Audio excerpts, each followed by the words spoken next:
그린란드에서 카메라가 우리 인간이 알고 있다고 생각하는 생명의 모든 규칙을 깨는 생물들을 포착했어요.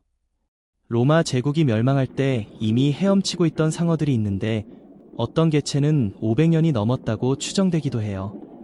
그리고 바다 유니콘이라고 불리는 나르왈은 그 나선형 뿔이 사실 무기가 아니라 수백만 개의 신경말단이 가득한 초민감한 이빨이라는 거예요. 이빨로 바다의 변화를 읽어낼 수 있죠.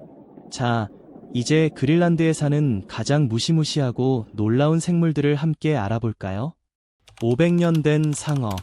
2016년에 사이언스라는 저명한 학술지에 실린 획기적인 연구에서 그린란드 상어, 삼리오서스 마이크로세펄러스가 지금까지 알려진 척추동물 중 가장 오래 사는 종이라는 사실이 밝혀졌어요. 그린란드 상어는 뼈나 이석처럼 물고기 나이를 재는데 보통 쓰는 석회화된 구조가 없어서 연구진은 좀 특이한 방법을 썼답니다. 바로 신진대사가 거의 일어나지 않는 눈 수정체 핵을 방사성 탄소 연대 측정으로 분석한 거예요. 우연히 혼액된 28마리 암컷 상어의 눈 수정체를 조사한 결과 이 종은 최소 272년 이상 살 수 있다는 게 확인됐어요. 연구에 나온 가장 큰 개체는 길이가 5m가 넘었는데 나이가 무려 512년 정도 됐을 거라고 추정됐답니다. 그린란드 상어는 그린란드와 북대서양의 깊고 차가운 물속에 살아요. 엄청 느리게 움직이고 신진대사가 놀라울 정도로 낮아서 거의 눈에 띄지 않을 정도로 천천히 자라죠. 같은 자료에 따르면 이 상어들은 성적으로 성숙하는데도 150년에서 156년 정도 걸린다고 해요. 다른 척추동물에 비하면 정말 엄청 길죠. 이 발견 덕분에 그린란드 상어가 연구된 척추동물 중 가장 오래 사는 종으로 자리 잡았고 상어 생물학, 노화, 그리고 보존 문제에 큰 의미를 주고 있어요. 느린 성장 속도와 늦은 성숙, 환경 변화에 취약한 점 때문에 더 신경 써야 할 종이 됐죠. 바다 유니콘. 나르왈은 흔히 바다 유니콘이라고 불리는데 주로 그린란드 주변 바다에 살아요. 그곳은 1년 내내 바다가 얼음으로 덮여 있거든요. 나르왈의 길고 나선형 뿔은 마치 전설 속에서 튀어나온 것처럼 보여요. 놀라운 점은 이게 뿔이 아니라 이빨이라는 거예요. 두개골을 뚫고 나온 이빨인데 수백만 개의 신경 말단이 있어서 온도, 압력, 염분 변화까지 감지할 수 있는 초민감 생물 센서예요. 나르왈의 삶은 대부분 두꺼운 얼음 아래에서 펼쳐져서 사람 눈에 잘 안 띄죠. 이 녀석들은 5000피트, 약 1500m 이상 깊이 잠수하고 완전한 어둠 속에서 오랫동안 헤엄치며 좁은 숨구멍으로 정확히 올라와 숨을 쉬어요. 이누이트 사람들은 나르왈이 얼음 및 복잡한 구조를 정말 정교하게 헤쳐나간다고 전해주기도 해요. 뿔의 마모 상태나 행동을 본 연구자들은 이 뿔이 단순한 감각기관일 뿐 아니라 환경과 소통하는 도구일 수도 있다고 추측하고 있어요. 나르왈은 공격적이지 않고 사람에게 전혀 위협이 되지 않지만 그린란드 얼음 아래에 사는 이 독특한 동물을 보면서 인류가 수백 년 동안 전설로만 여겼던 게 나중에 과학으로 밝혀진 경우가 있다는 걸 새삼 느끼게 되죠. 3000피트짜리 인어. 하지만 카메라에 잡힌 모든 게 다 깔끔하게 설명되는 건 아니에요. 어떤 영상들은 과학자들도 말을 잃게 하고 보는 사람들을 섬뜩하게 만들죠. 3000피트 깊이의 인어로 알려진 이 영상은 그린란드 연안에서 심해 카메라 시스템이 대략 3000피트, 약 900m 깊이에서 찍었다고 해요. 그 깊이에서는 거의 빛이 없고 사람의 관찰이 극히 제한되는 곳이죠. 처음엔 별일 없어 보여요. 어두운 해저, 탁한 물, 움직이지 않는 바위들. 그런데 잠시 후 프레임 가장자리에서 이상한 형체가 천천히 나타나요. 길쭉한 몸통에 아주 느리고 의도적인 움직임을 보여요. 고래나 거대 오징어 같은 익숙한 심해 생물과는 달라요. 가장 화제가 된 순간은 물갈퀴 달린 손 같은 게 앞으로 뻗어서 카메라 렌즈를 살짝 만지는 장면이에요. 적대감보다는 호기심이 느껴지는 동작이었죠. 그 직후 영상이 살짝 흔들리고 신호가 잠깐 왜곡되더니 그 형체는 다시 어둠 속으로 사라졌어요. 나중에 조사해보니 이 영상은 실제 과학적 증거가 아니라 리얼하게 보이도록 만든 모큐멘터리, 가짜 다큐멘터리, 프로젝트와 관련이 있었던 걸로 확인됐어요. 그렇게 설명이 나왔음에도 불구하고 이 영상은 여전히 엄청 논란이 많아요. 북극 아기 물고기, 아크틱 앵글러피쉬. 그린란드 바다를 연구하다 보면 좀 무서운 사실이 드러나요. 얼음 아래 많은 지역에서는 영원한 어둠이 이어져서 낮과 밤의 구분이 없다는 거예요. 이런 빛없는 환경에서 어둠을 오히려 장점으로 삼는 생물이 바로 아기 물고기예요. 먹이를 쫓아다니며 에너지를 낭비하는 대신 움직임이 비싼 이 환경에서 가만히 있어요. 에너지를 아끼는 거죠. 머리에서 나온 작은 발광 미끼가 있는데 공생 박테리아가 만들어내는 희미한 빛이에요. 주변을 밝히는 게 아니라 호기심 많은 생물들을 가까이 끌어들이는 거예요. 먹이가 사정권에 들어오면 순식간에 공격, 도망칠 틈도 없이 끝나버려요. 그린란드의 어둡고 차가운 물에 딱 맞는 완벽한 사냥법이죠. 더 신기한 건 이 종의 번식 방식이에요. 수컷은 암컷보다 훨씬 작고 짝을 찾으면 몸에 영구적으로 붙어버려요. 시간이 지나면서 수컷은 암컷과 융합돼서 거의 생식 기관만 남은 조직이 되어버리고 결국 한 몸으로 두 개체가 살아가는 거예요.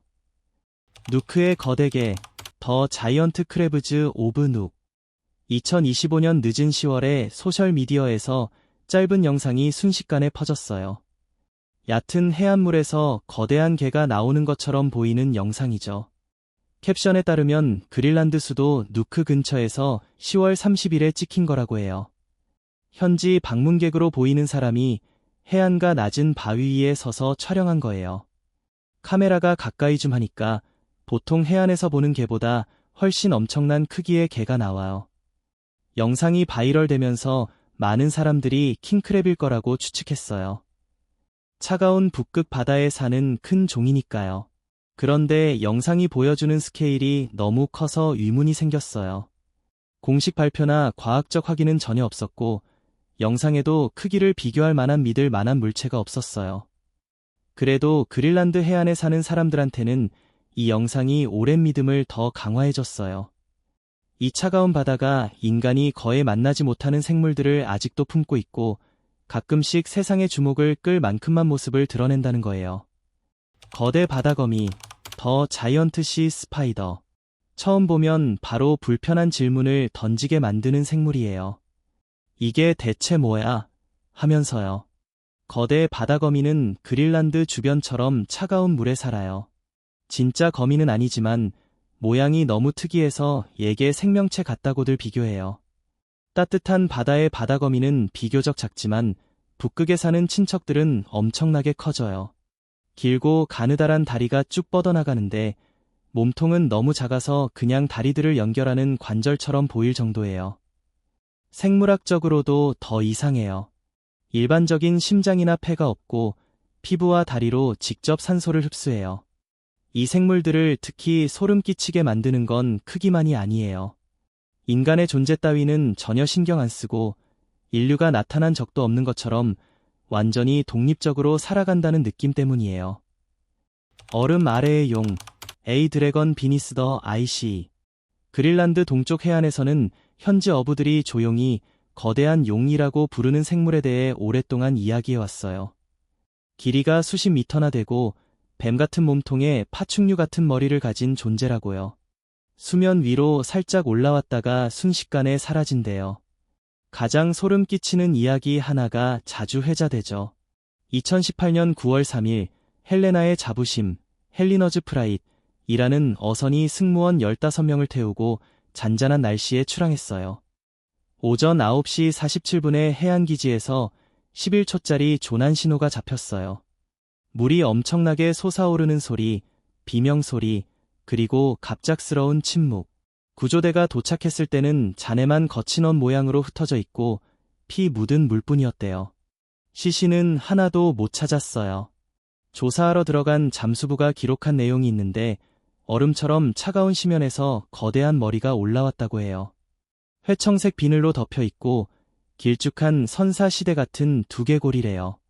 입을 벌리니까 사람 팔다리와 주황색 구명조끼가 톱니처럼 긴 이빨 사이에 끼어 있었다고요. 잠깐 위를 쳐다보더니 다시 잠수해서 사라졌대요.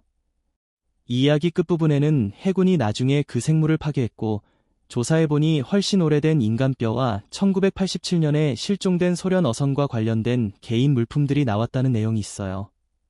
수십 년 동안 반복된 공격이었다는 거죠. 결론적으로는 소나와 수중 드론으로 북극해 아래에서 비슷한 신호가 여러 번 포착됐다고 해요. 그린란드 사람들한테 이런 이야기는 이 바다가 결코 비어있지 않고 거대하고 잘 보이지 않는 포식자들이 여전히 살고 있다는 믿음을 더 굳혀주는 거예요. 주둥이 고래의 미스터리. 모든 고래 종류 중에서 주둥이 고래는 과학자들에게 여전히 가장 수수께끼 같은 존재예요. 그리고 그린란드 주변 바다는 이 고래들이 확실하게 목격된 몇 안 되는 지역 중 하나죠. 우리가 흔히 아는 고래들과는 달리 주둥이 고래는 길쭉한 주둥이와 날씬한 몸매를 가지고 있고 행동이 너무 은밀해서 직접 보는 건 정말 극히 드물어요. 가장 놀라운 특징은 엄청난 잠수 능력이에요. 어떤 종은 1830m가 넘는 깊이까지 내려가서 1시간 넘게 숨을 참고 수면으로 올라올 때도 거의 흔적을 남기지 않거든요. 많은 주둥이고래 종들은 해변에 좌초된 사체로만 알려져 있어서 사냥 습성이나 사회적 행동을 영상으로 본 적은 거의 없어요. 살아있을 때는 거의 보이지 않죠. 완전한 어둠 속 깊은 바다를 반양정의로 헤엄치면서 빛이 전혀 닿지 않는 곳에서 압력과 추위, 그리고 고요함만 존재하는 환경을 살아가요. 연구자들은 주둥이고래가 아주 작은 무리를 지어 다니고 소음 많은 환경을 적극적으로 피한다고 보고 있어요. 이 가설을 뒷받침하는 증거로 군사용 소나에 노출된 후 대량 좌초된 사례들이 있거든요. 이런 신경계의 민감함 때문에 더 큰, 그리고 조금 불안한 질문이 생겨요. 이 고래들은 오랫동안 인간 활동의 방해를 거의 받지 않고 깊은 바다에서 살아왔을 텐데 과연 얼마나 오랫동안 그랬을까? 그리고 우리가 아직 이해하지 못하는 그들의 삶이 얼마나 많을까 하는 거예요. 리바이어던, 북극에 잠자는 거인. 그린란드 어부들이 감히 큰 소리로 꺼내지 않는 이름들 중에서 리바이어던은 정말 특별한 자리를 차지하고 있어요. 이건 알려진 어떤 바다 생물도 아니고 너무 거대해서 분류할 수 없는 무언가로 묘사되죠. 아주 드물고 섬뜩한 상황에서만 모습을 드러낸다고 해요. 어떤 선장들은 거대한 등이 떠다니는 얼음처럼 끝없이 펼쳐져 있는데 조류를 거슬러 꾸준히 움직이는 걸 봤다고 해요. 18세기와 19세기 역사 기록을 보면 그린란드 근처에서 어선이 갑자기 기울어지는 일이 있었대요. 마치 아래에서 보이지 않는 힘이 들어 올린 것처럼요. 충돌도 없고 얼음도 없고 나중엔 손상도 없었는데 선원들은 배 밑에서 살아있는 무언가가 움직이는 느낌을 똑같이 받았다고 하네요. 현지 전설에서는 리바이어던은 폭력적인 사냥꾼이 아니라 북극해 아래에서 잠을 자는 고대 존재라고 해요. 방해받거나 강한 해류가 바뀔 때만 수면으로 올라온대요. 어떤 사람들은 그린란드 깊은 바다에서 설명할 수 없는 거대한 소나 그림자를 이 존재 때문이라고 믿기도 하고요. 과학적으로 리바이어던의 존재를 증명한 증거는 없지만 수백 년 동안 비슷한 목격담이 계속 이어져 오고 있어서 아직도 풀리지 않은 수수께끼로 남아있어요. 인간이 거의 이해하지 못하는 바다 속 이야기죠. 투명한 물고기. 전설은 잠시 접어두고 얼음 아래에는 거인뿐만 아니라 우리가 전혀 상상도 못했던 생태계 전체가 숨어있기도 해요. 2015년 1월 일란스빙하 하부 접근 연구 시추 프로젝트 와일런즈 아이시 스트림 서브글레이셜 억세스 리서치 드릴링 팀이 로스 빙붕에 접지대 그라운딩 존에서 빙하 아래 환경을 대대적으로 탐사했어요. 서남극 빙상이 바다와 만나는 그 지점이었죠. 특수하게 만든 깨끗한 온수 시추기를 써서 거의 800m에 가까운 두께의 얼음을 뚫고 빙하 아래 공동에 도달했어요. 그런데 황량할 거라고 생각했던 그곳에서 놀랍게도 다양한 생명체들이 나타났어요. 물고기, 양강류, 해파리, 그리고 다른 무척 추동물들이 차갑고 어두운 물속에서 헤엄치는 걸 기록했거든요. 이건 지금까지 기록된 가장 남쪽에 가까운 물고기 관찰 사례 중 하나였고 그런 극한 환경에서는 미생물만 살 수 있을 거라는 기존 생각을 완전히 뒤집었어요. 이 생물들을 발견한 게 중요한 이유는 단순히 존재를 확인한 걸 넘어서 영원한 어둠과 거의 얼어붙을 듯한 온도, 그리고 엄청난 얼음 무게 아래에서 복잡한 생태계가 실제로 돌아가고 있다는 시각적 생태적 증거를 처음으로 준 거예요. 이 발견은 남극빙하 아래 생태계에 대한 과학적 이해를 완전히 바꿔놓았고, 극한 조건에서 생명이 얼마나 적응할 수 있는지에 대한 중요한 통찰을 줬어요. 해양 생물학부터 천체 물생물학까지 여러 분야에 큰 의미가 있죠. 물고기, 도마뱀들이 잔뜩. 빙하가 물러가면서 단순히 살아있는 생물들만 드러나는 게 아니라 수백만 년 전에 사라진 바다의 메아리까지 함께 드러나고 있어요. 연구자들이 칠레 남부 토레스 델 파인의 국립공원에 있는 틴달 빙하 근처에서 놀라울 정도로 많은 거의 완전한 형태의 어룡, 익시어스워, 화석 46개를 발견했어요. 이건 여러 종과 다양한 생애 단계, 임신한 암컷과 배아까지 포함돼 있어요. 흔히 물고기 도마뱀이라고 불리는 이 바다 파충류들은 초기 백악기, 그러니까 약 1억 4,600만 년 전에 살았던 녀석들이에요. 이 화석들이 워낙 잘 보존되어서 남아메리카에서 가장 중요한 바다 파충류 화석 산지 중 하나로 꼽히고 있답니다. 이 화석들은 심해 퇴적물과 관련된 퇴적암 속에 있는데, 과학자들은 이 대량 퇴적이 탁류, 탁류와 강한 에너지의 퇴적 흐름 때문에 일어났다고 보고 있어요. 그런 흐름이 이 동물들을 바다 밑 환경으로 옮겨서 한꺼번에 묻어버린 거죠. 일부 연부 조직과 배아까지 보존되어 있어서 어룡의 생물학적 특징과 번식에 대해 정말 귀중한 정보를 주고 있어요. 빙하가 계속 물러가면서 화석들이 계속 드러나고 있답니다. 군용 수송기 잔해, 알래스카 겟넷산, 마운트 게니트에 추락한 미 공군 C-124 글로브마스터2는 빙하가 어떻게 역사를 숨기고 보존할 수 있는지를 보여주는 강렬한 사례예요. 1952년 11월 22일, 이 비행기는 워싱턴주 맥코드 공군기지에서 앵커리지 근처 엘멘도르프 공군기지로 가던 중 추가치 산맥을 넘다가 심한 날씨와 낮은 시야 때문에 고도에서 겟넷산에 부딪혔어요. 탑승자 52명 전원이 사망했죠. 추락 직후 잔해 일부가 발견되긴 했지만 폭설과 눈사태, 불안정한 얼음 때문에 수습이 불가능했고 결국 현장은 묻히고 포기됐어요. 수십 년 동안 빙하가 천천히 잔해를 아래로 옮겨갔어요. 그러다 2012년 6월 알래스카 육군 주방이군 헬리콥터 승무원이 원래 추락 지점에서 약 14마일 떨어진 콜로니 빙하, 칼러니 글레이셔에서 밝은 노란색 잔해를 발견했어요. 그건 비행기의 구명 뗏목이었고, 이 발견이 계기가 돼서 콜로니 빙하 작전, 아퍼레이션 칼러니 글레이셔이라는 장기 수습 작업이 시작됐어요.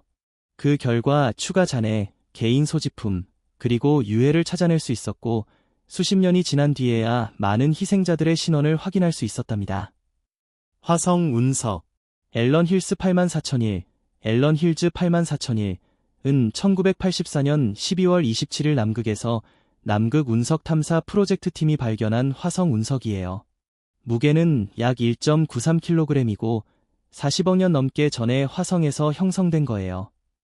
1996년에 이 운석 속 미세 구조와 화학적 특징을 나사팀이 고대 화성 미생물의 화석 잔해라고 해석하면서 전 세계적으로 큰 주목을 받았죠.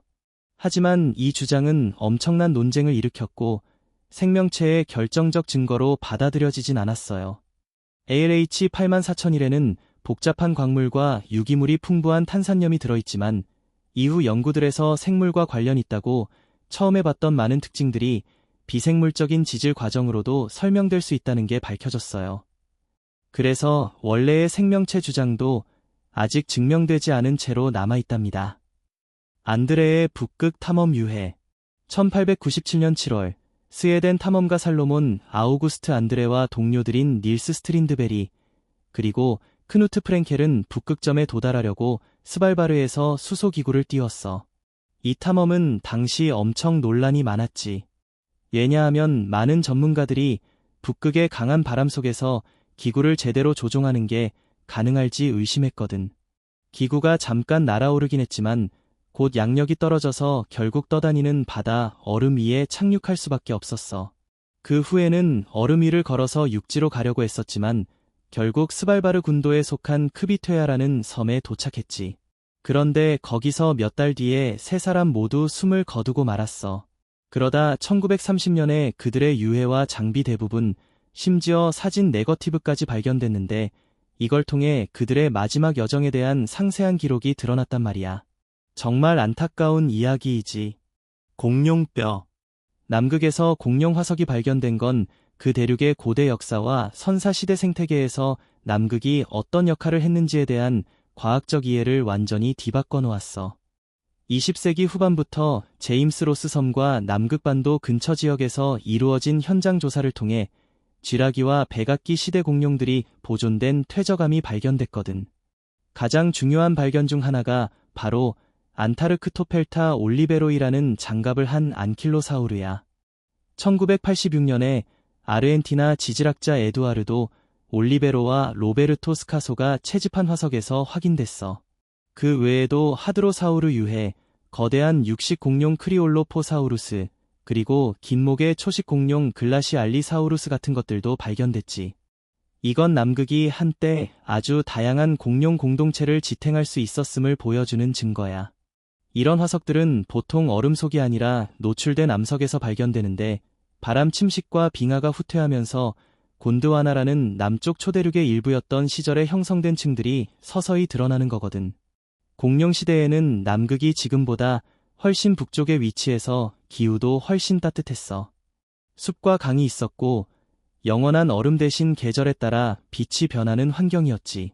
대부분의 발견물이 부분적인 골격이나 조각난 뼈들이긴 하지만 이 화석들은 공룡들이 고위도 환경에 어떻게 적응했는지에 대한 귀중한 통찰을 주고 있어.